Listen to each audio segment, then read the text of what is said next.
नमस्ते recording club. मैं RC Sandeep आज एक बार फिर से हाजिर हूँ कैमरे पे फोकस करने की कोशिश करते हुए the story of recording club part 237 लेकर के, क्योंकि आज तो बिल्कुल भी गलती नहीं होगी।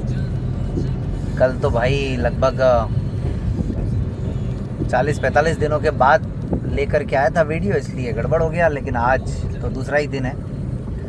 The story of recording club part 237 और आज है 11 अक्टूबर 2023। और वैसे अगर देखा जाए तो बुधवार भी है आज।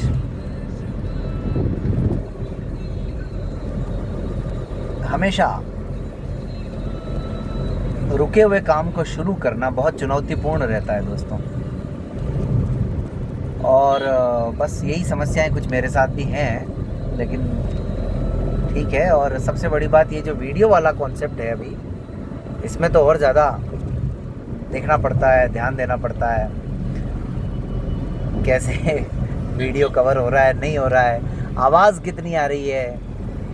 और मेरे पास क्रिटिक्स भी हैं बहुत अच्छे अच्छे जो मुझे बता देते हैं। सबसे बड़ी क्रिटिक तो मेरी बेटी है, जो उसको जितना समझ में आता है उस भाषा में मुझे बता देती है कि भाई कि पापा आप तो हिल रहे थे, वीडियो टेढ़ा मेढ़ा हो रहा था। तो ठीक है, लेकिन हाँ, जो लोग बाकी लोग हैं उन सब ने तो यही कहा कि ठीक है वीडियो। और सविता मैडम का धन्यवाद कि उनका कमेंट भी मिला यूट्यूब पर और उनको वीडियो ठीक लगा। खैर, मुद्दा ये नहीं कि वीडियो कैसा है, मुद्दा ये भी नहीं है कि क्वालिटी कैसी है, लेकिन बस आवाज़ और कहानी, ये दो चीज़ें ठीक होनी चाहिए। क्योंकि अगर सब कुछ ठीक है और किसी को कहानी को लेकर के कुछ दिक्कत हो तो फिर वो भी जानना समझना ज़रूरी है। लेकिन हमेशा से मैं ये मानता हूँ, और हमारे विनोद भाई तो कहते भी हैं कि व्यक्ति बाद में होता है और संगठन पहले होता है, और निश्चित रूप से होना भी यही चाहिए। क्योंकि हम सब अल्टीमेटली अगर किसी के लिए हैं तो वो संगठन के लिए, चाहे कोई सा भी संगठन हो, वो एक अलग बात है। और अगर किसी संगठन के साथ हमारा भावनात्मक जुड़ाव हो जाए, उस संगठन से हमें उचित मान सम्मान भी मिलता रहे, और उसके बाद भी हम उस संगठन के साथ न्याय ना कर पाएँ, तो कहीं ना कहीं परिस्थितियां थोड़ी बदल जाती हैं। कल आपने सुनी आरसी की कहानी, और उसके बाद कुछ आरसीज की प्रतिक्रियाएं मिली। अच्छा लगा, धन्यवाद आरसी दीपक, आरसी सोनम, और भी एक प्रतिक्रिया आई थी, शायद मैं भूल रहा हूँ, लेकिन हाँ 2-3 प्रतिक्रियाएं मिली। आप सबका बहुत बहुत धन्यवाद। और हमेशा की तरह आज भी आपके किसी के भी जीवन में कोई भी अगर खुशियों भरा लम्हा है तो उस लम्हे में हमें भी शामिल कर लीजिए, खूब एंजॉय कीजिए, खुशियाँ मनाइए, अपना हर पल किसी न किसी अच्छे कार्य में लगाइए। तो शुरू करते हैं आज की कहानी। आज जैसा कि मैंने आपको बताया था कि 16 मई 2019 का वो जो दिन आया, और उस दिन जो शाम हुई, उस शाम की फिर न सुबह हुई अभी तक तो, और कब होगी पता नहीं। बीच बीच में थोड़े बहुत ऐसे अवसर ज़रूर आते हैं जब संकेत मिलते हैं कि भाई सुबह होगी, लेकिन वो सुबह पता नहीं कब होगी, होगी भी कि नहीं होगी।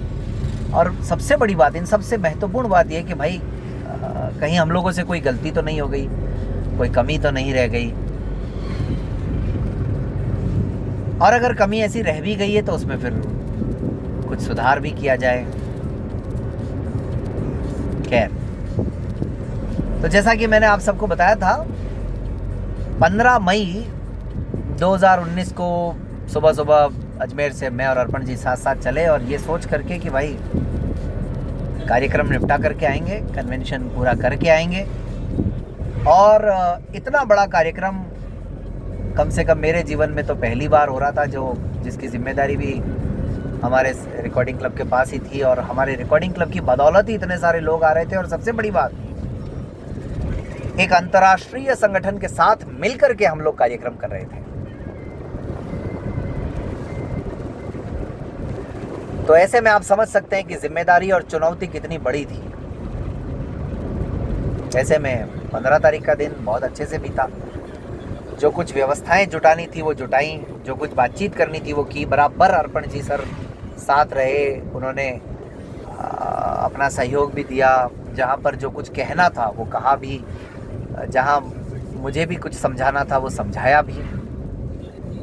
लेकिन 16 तारीख आते आते उन्होंने बताया कि यार संदीप, मुझे तो जाना होगा। अरे मैंने कहा यार ऐसा कैसे, आपके बिना तो फिर मैं कार्यक्रम कैसे कर पाऊँगा। उन्होंने बताया कि नहीं, मेरा बीएड है, स्पेशल बीएड, और उसके लिए मैंने फॉर्म भर रखा है और मुझे राजस्थान से बाहर जाना है। और मेरे साथ कुछ लोग और भी हैं, मेरे फैमिली के भी लोग हैं और लोग भी हैं। तो ऐसे में और रिज़र्वेशन पहले से है, तो मेरा जाना तय है। मैंने कहा अब फिर जब इतनी सारी बातें हैं तो फिर क्या ही हो सकता है। लेकिन अर्पण जी को समझ में नहीं आ रहा है कि मैं कार्यक्रम कैसे कर पाऊँगा।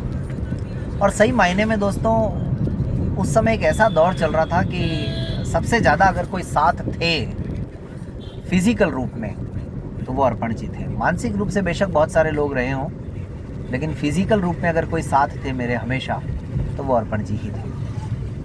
और ऐसे में उनका जाना मेरे लिए किसी आघात से कम नहीं था, किसी धक्के से कम नहीं था। हाँ, लेकिन फिर भी विश्वास तो था। विश्वास तो था कि कार्यक्रम तो अब जब होना ही है, जब कहते हैं ना वो उंगली में सिर दे ही दिया है तो अब मूसल से क्या डरना वाली बात है। तो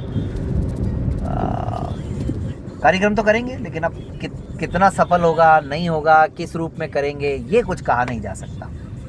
वैसे भानु तो तब भी साथ था, उससे पहले भी था और आज भी साथ है। लेकिन भानु की एक अपने आप में अलग बात हो जाती है। भानु वाज अ स्टूडेंट, वो एक विद्यार्थी था उन दिनों। और अर्पण जी एक अच्छी खासी जॉब पे थे, मेरे से भी उम्र में बड़े थे, उनका अपना अनुभव था। तो एक अनुभवी व्यक्ति का साथ होना कई सारी समस्याओं का अपने आप में समाधान ढूंढ लेता है। बहरहाल दिन में 3 बजे की ट्रेन से उनको रवाना किया गया। भानु विपुल उनको छोड़ करके आए। और उस दिन जो वो गए हैं, तो रिकॉर्डिंग क्लब के किसी कन्वेंशन में आंशिक रूप से वो उनकी अंतिम उपस्थिति थी। उसके बाद में दाहोद में कार्यक्रम हुआ। कोरोना काल में तो खैर हुआ ही नहीं। दाहोद में कार्यक्रम हुआ, वहाँ भी उनका सहयोग और उनका साथ नहीं मिल पाया। छठा कन्वेंशन जो आबू में हुआ, वहाँ तो खैर मैं उनके अधीन ही था, उनके स्टाफ में ही था, उनके स्कूल में ही था, वो मेरे प्रिंसिपल थे। वहाँ भी उनको समय नहीं मिल पाया। और 7वां कन्वेंशन जो है, इस कन्वेंशन के भी रजिस्ट्रेशन पूरे हो चुके हैं, संख्या भी पूरी हो चुकी है, भरपूर मात्रा में संख्या हो चुकी है। 435 लोग, 435 पर्सन्स पहली बार रिकॉर्डिंग क्लब के किसी कार्यक्रम में आ रहे हैं। लेकिन इस बार भी अर्पण जी को समय नहीं मिल पाया।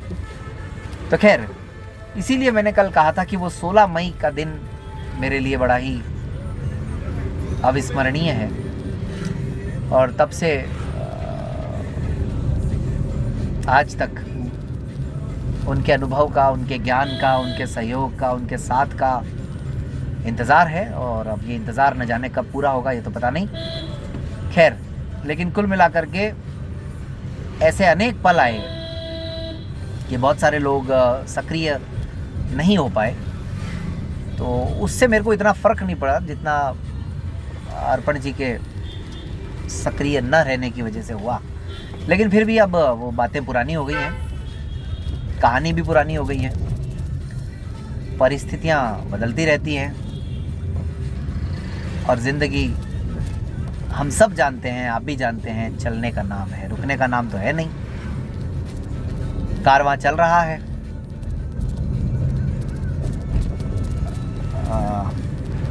कुछ एक शेर है लेकिन वो मुझे याद नहीं आ रहा है कि मंजिलें मिले या ना मिले, कारवाए जुस्तजू अभी और भी है, ऐसा कुछ है, मतलब मुझे पूरा नहीं पता।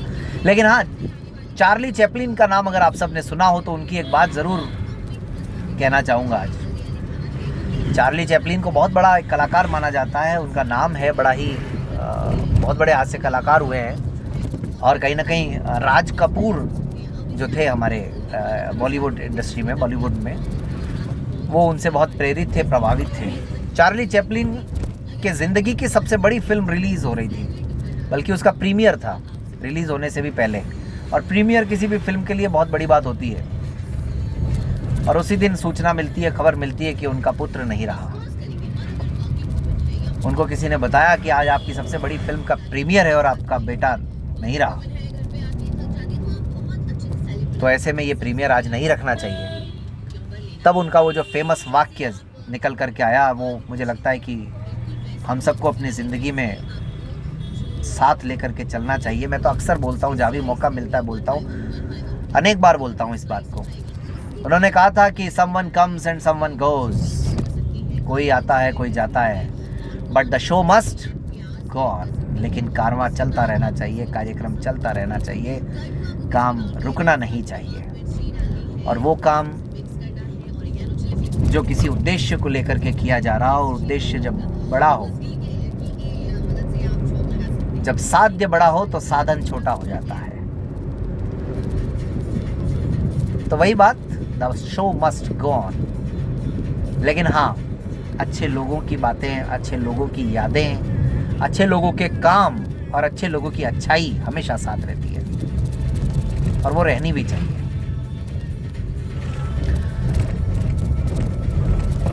और कहीं ना कहीं ये कार्यक्रम होते होते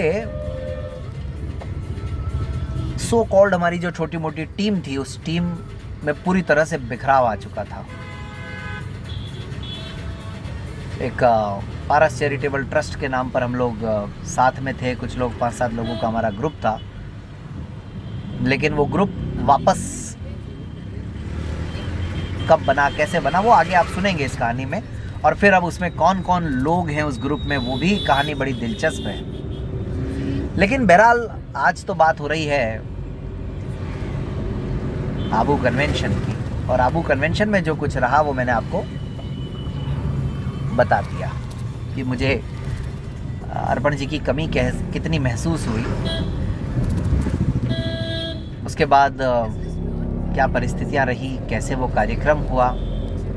16 मई का मैंने दिन आप सबको बताया। वो दिन तो लैपटॉप पर काम करने में और फॉर्मेलिटीज़ को पूरा करने में जो जो एंट्रीज मांग रहे थे कृष्णा पटेल दीदी, उस समय जिनके साथ मिलकर के हम लोग कार्यक्रम कर रहे थे सोशल एक्टिविटी ग्रुप से, वो सब देने में ही समय निकल गया। और